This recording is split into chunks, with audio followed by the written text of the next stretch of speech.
Salut à tous, c'est François pour Fishing Road. Donc aujourd'hui on se retrouve pour une vidéo un petit peu particulière parce que je vais vous présenter mon bass boat maison.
C'est un projet qui a pris naissance l'année dernière. Je pêchais énormément en flotte tube avant, mais je voulais un peu plus de confort. Et honnêtement, un bateau, s'il n'y a rien de tel pour être confortable en action de pêche. Et suite à la vidéo de Skarna Fishing, d'ailleurs un petit coucou à eux s'ils me regardent, qui eux ont sorti leur bass boat maison. Ça m'a vraiment donné envie de créer le mien. Ça permettait d'avoir un bateau vraiment de très bonne qualité, stable, de bonne taille. Je voulais pas une espèce de barque en plastique qui est toute petite, où dès qu'on bouge à peine un pied, on se retrouve brinque-ballé à droite à gauche. Je voulais vraiment quelque chose de stable et de confortable pour pêcher à plusieurs et même tout seul. Donc je suis parti sur le projet de recréer un pseudo bass boat à partir d'une coque en fibre de verre. Pourquoi la fibre de verre? Donc j'ai choisi ce matériau là parce qu'on peut le travailler vraiment comme on veut. Ça nous permet vraiment de reconstruire, de modeler, de modifier vraiment comme on veut. Et surtout voilà, si on a un problème dans la coque, on peut réparer. Une coque en plastique, si c'est mort, voilà, c'est mort. Donc voilà, je voulais aussi quelque chose qui dure dans le temps. Donc c'est pour ça que je me suis vraiment lancé dans cette aventure là, sans forcément savoir où je mettais les pieds. Et ça a vraiment été de surprise en surprise. Ça a été assez compliqué, je me suis pas forcément trop rendu compte de l'ampleur des travaux qu'il y avait à réaliser, mais bon, finalement ça l'a fait et le résultat est vraiment superbe. Donc la base de ce bateau, c'est un Roca, donc un bateau qui est plutôt destiné théoriquement pour la mer. Donc il mesure 4,25 m de long et à peu près 2 mètres de large, donc c'est vraiment assez large. Ça permet vraiment d'être extrêmement stable sur l'eau et c'est vraiment un choix que je ne regrette absolument pas. Je vous ferai voir éventuellement quelques petites photos au début, comment j'ai récupéré ce bateau. En fait, j'ai récupéré ce bateau avec sa remorque, surtout déjà pour la coque en fibre, et la remorque qui avait un châssis galvanisé vraiment en excellent état. Par contre, il a fallu vraiment tout refaire de A à Z, que ce soit la remorque ou le bateau, recréer un bateau. J'ai eu des surprises, le tableau arrière était pourri, j'ai recréé le plancher, un pont avant, donc vraiment je suis parti de zéro, mais honnêtement le résultat est vraiment sympa. Donc ce bateau, c'est celui-ci.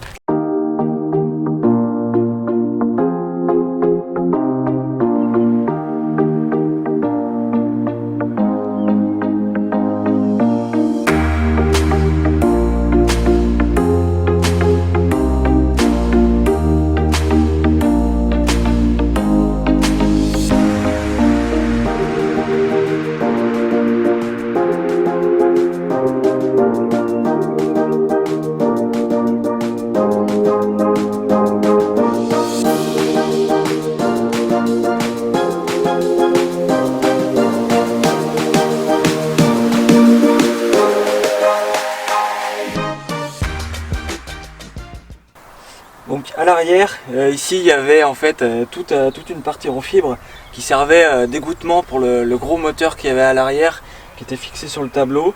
Donc ici j'ai tout découpé pour pouvoir y aménager deux coffres comme ça de chaque côté, qui me permet d'avoir une assise qui me permet de contrôler mon moteur ici, tout en étant à l'aise, d'avoir un siège ici de l'autre côté qui me permet d'avoir un passager et d'être vraiment assez confortable. Et ça me permettait surtout d'avoir deux coffres de chaque côté pour pouvoir y mettre un peu de rangement. Donc ici il y a deux jerrycans pour le moteur qui me permet d'avoir un petit peu d'autonomie pour les balades. Là, honnêtement, j'ai 2 jerrycans de 5 litres, avec ça je suis vraiment tranquille. On refait un petit peu le plein régulièrement parce que le réservoir ne fait que 1 litre 1, mais honnêtement pour l'instant ça me suffit amplement.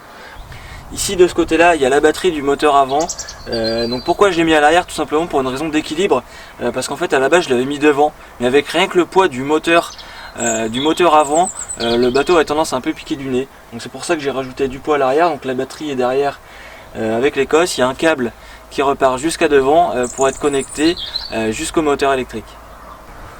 Ici juste là les supports de cannes qui me permettent de ranger mes cannes le long du bateau pour pas être embêté et avoir toutes les cannes à portée de main sans forcément les avoir dans les pieds. Ça c'est vraiment très pratique honnêtement, ça évite le risque de casser sa canne, de marcher dessus. Donc ça c'est un petit truc que j'ai rajouté bien sympa, qui prend pas de place au final dans le bateau, qui permet de ranger ses cannes dépliées. Donc voilà, sur toute la longueur du bateau, donc vraiment très pratique.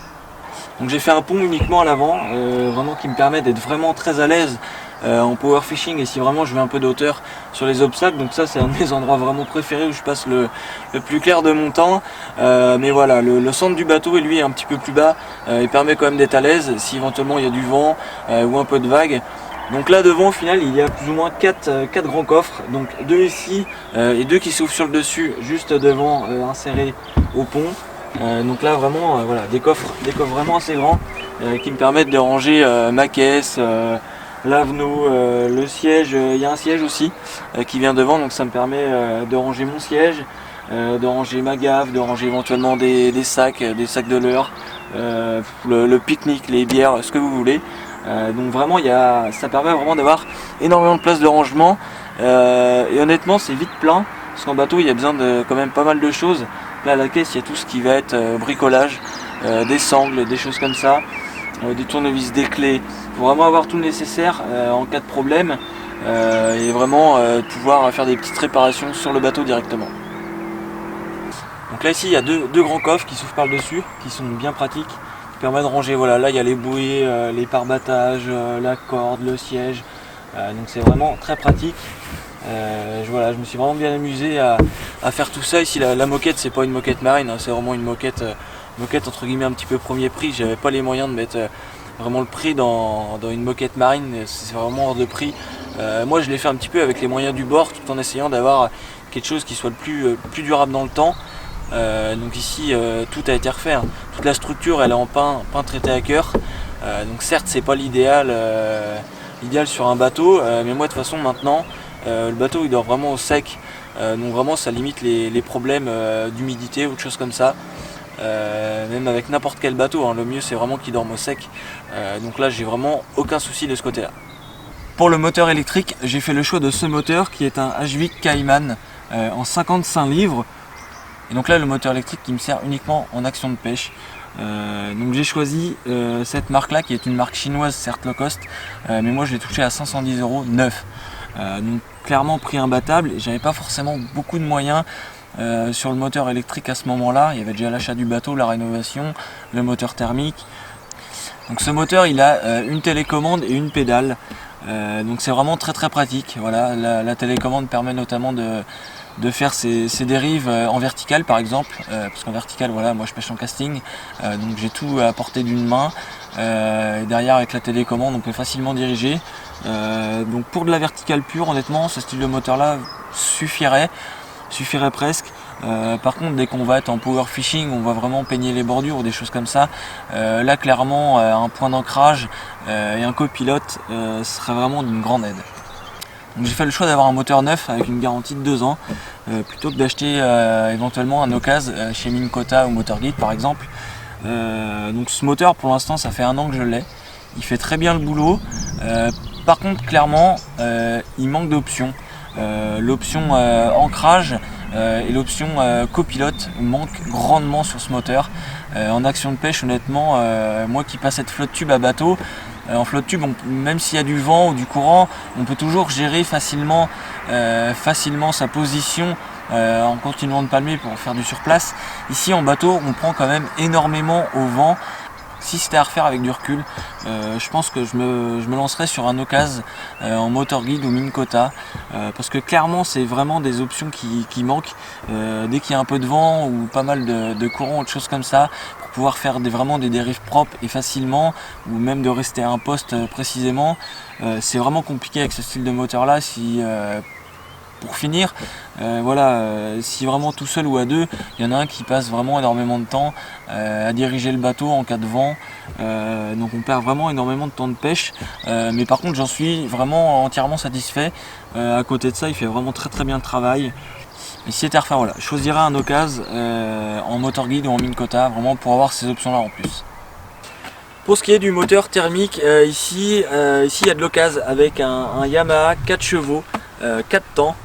Vraiment un petit moteur super que j'ai racheté à un ami qui s'en est très peu servi. Honnêtement, il avait quoi, une vingtaine d'heures, vraiment super état.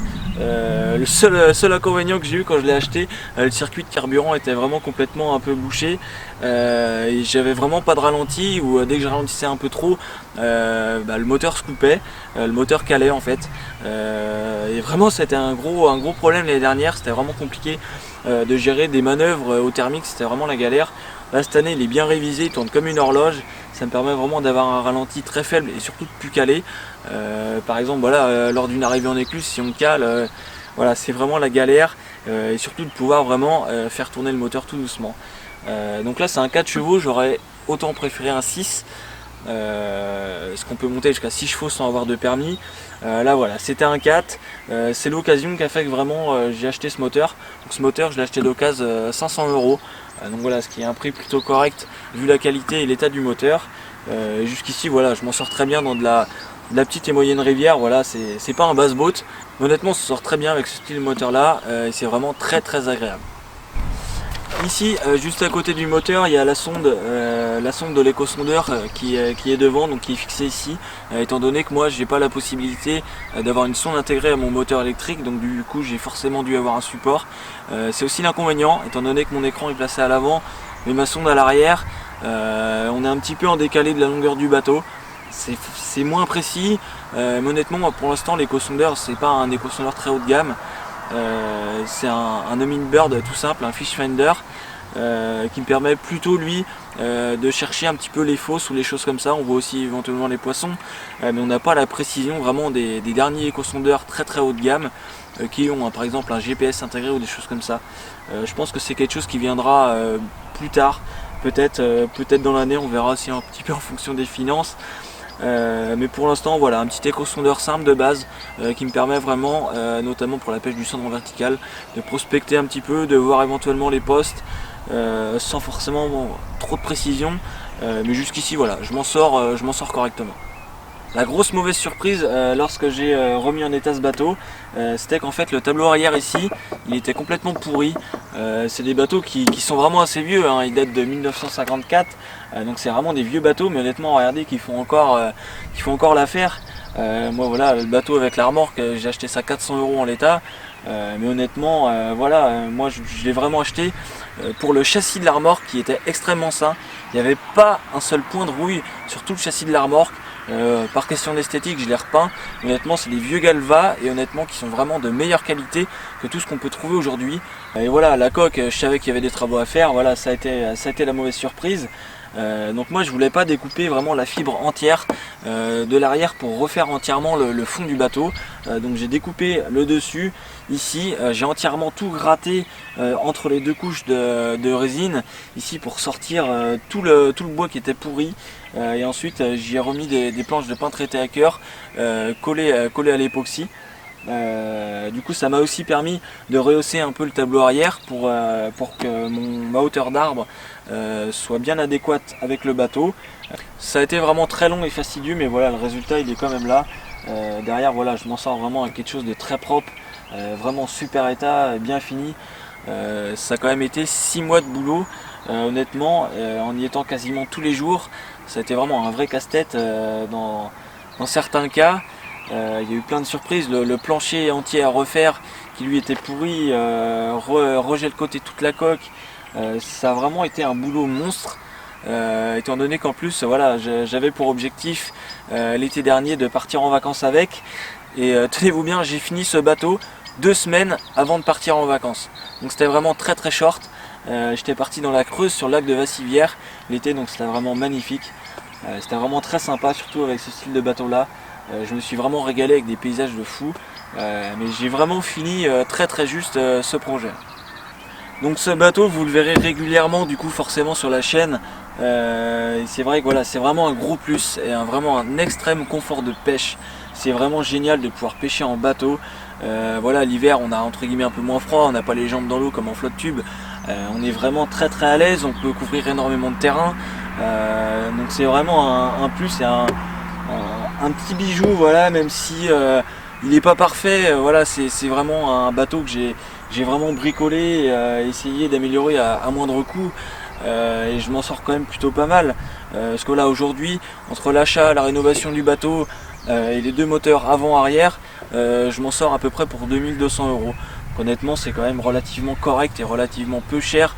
Quand on parle de bateau, la moindre coque plastique aujourd'hui vaut quasiment dans les mêmes prix. C'est vraiment pas les mêmes conforts. Donc là je m'en sors vraiment avec un moteur électrique avant neuf, un moteur thermique quasiment neuf, et un confort de pêche génial, voilà, à moindre coût. C'est une somme quand même certes, mais comparé au prix d'un bassboat qui vaut au minimum 15-20 000 €, voilà, c'était clairement pas possible. Donc ce style de bateau là, ça me permet vraiment d'avoir un extrême confort de pêche à moindre coût, et voilà, vous le verrez un petit peu tout au long de l'année.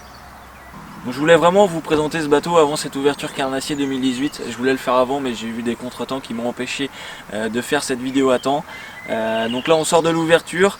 Moi mon ouverture elle a été plutôt compliquée. Le 1er mai, voilà, c'était vraiment blindé de monde, hein. L'ouverture c'est jamais forcément les moments les plus faciles pour la pêche.